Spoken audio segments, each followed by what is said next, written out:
One more thing about the Republicans. Can I ask about this Jim Jordan guy? Because okay, I know, I know. People should not normalize this guy. There he is, the guy who will not wear a jacket. A former gym teacher. Okay. So, was the most prolific conspiracy election spreader on Fox News after the election and before the January 6th events. January 6th report says he was a significant player there, Jim Jordan, urged Mike Pence to do the wrong thing and not tabulate the votes as his job required, led the floor vote of the 147 Republicans. 147 Republicans voted basically not to certify that election.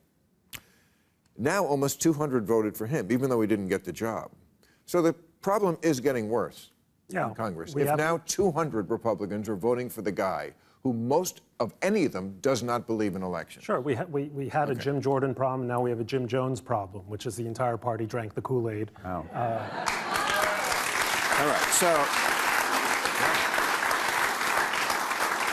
here's the positive side of this, I think. I was learning this from Alexandra in her movie. 1,100 people have been arrested from the January 6th riots. 300 went to jail.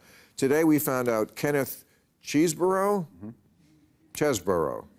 Anyway, he was the chief architect of Trump's steal the election, the fake elector plan.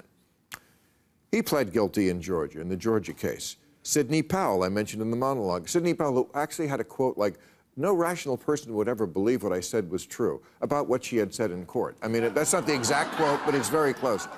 Other cronies who have found guilty or pled guilty, 3 Trump lawyers, the CFO of his company, his chief campaign strategist, his campaign chairman, the deputy campaign chairman, his national security advisor.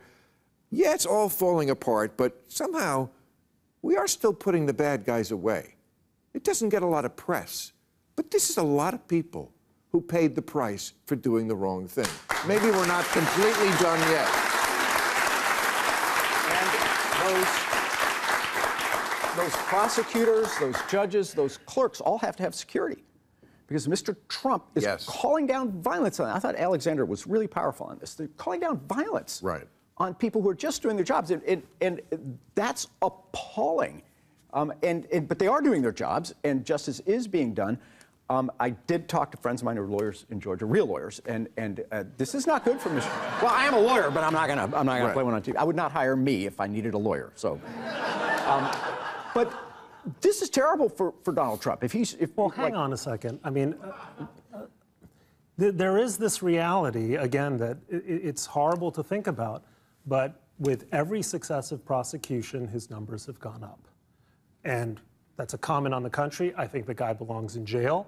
But every time the justice train moves, his supporters are digging their heels. And for a lot of people who are kind of in the middle, it suddenly turns into kind of a white noise, because it's so hard to keep count of all of the charges. Ultimately, the only way I think you slay this beast is in an election or in a primary. Absolutely. But it's also very much possible, I think, and I don't think they'll ever send him to jail, but I think he could get house arrest at Mar-a-Lago and be the president at the same time and run this world from an orange jumpsuit.